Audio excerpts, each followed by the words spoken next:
Alessandra's log, Stardate 12345.6. It's been 3 hours since I crash landed on this planet and lost my crew. My only hope is to... Ow. Oh my gosh. Wow, we have even less of a budget than the original Star Trek series. Actually, Alessandra, our budget's so low, I'm paid in frosted mini donuts. Be glad you have any sort of background at all. Now, don't break character. Right. My only hope is to retrieve the tricolored, Tricorder. Try again.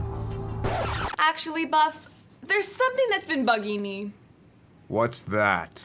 Why did you ask me to wear this shirt? You've never cared about costuming before. Oh, no reason. Oh, slowly dying, can't breathe. Oh. Did you know that in the original Star Trek series, when a scouting party arrived on a new planet, whichever character was wearing a red shirt was usually doomed to die in some horrible way? I should probably update my hosting resume.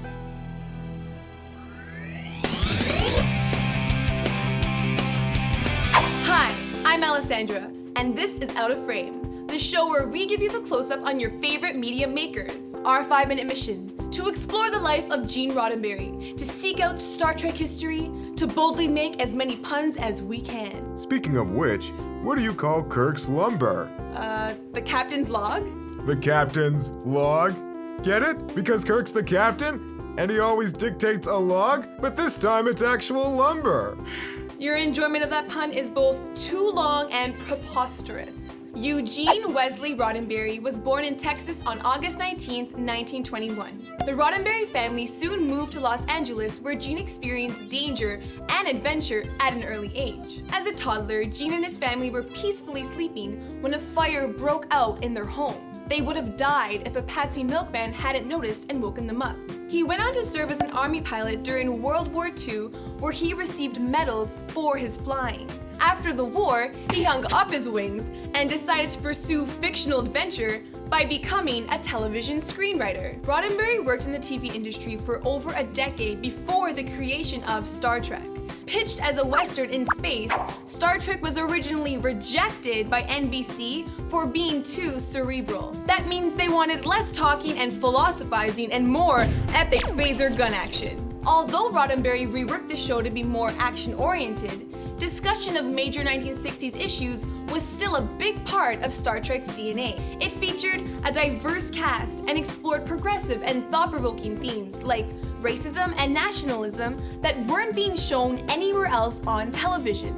It even had the first interracial kiss between fictional characters to be broadcast on American television. Despite developing a cult following, the original Star Trek series was canceled after only 3 seasons. However, thanks to its constant syndication reruns, the property's popularity grew and grew until it was relaunched with an animated series, new movies, and finally a sequel series in 1987. All of these featured Roddenberry's involvement in some way. Even after Roddenberry's passing in 1991, Star Trek has lived on through 3 more television series, countless books, comics and games, and most recently, a commercially successful movie reboot. For his work, Roddenberry was the first TV writer to be awarded a star on the Hollywood Walk of Fame.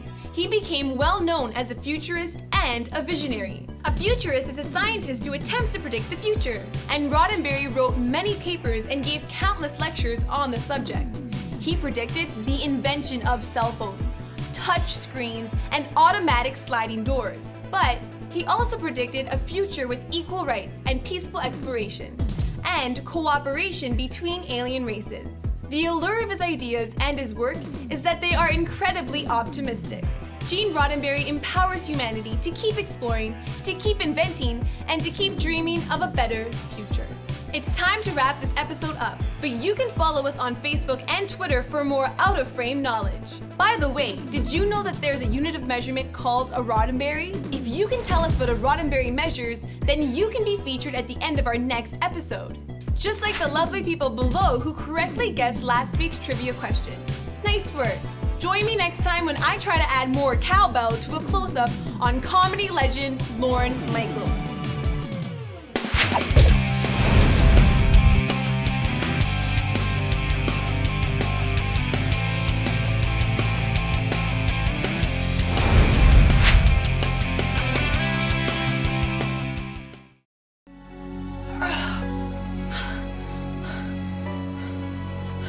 Beat me up, Scotty. Is this thing on? Actually, Alessandra, that line was never used in the original Come Star on, Trek. beat me up, Scotty, Shatner, Chris Pine, anyone, come on.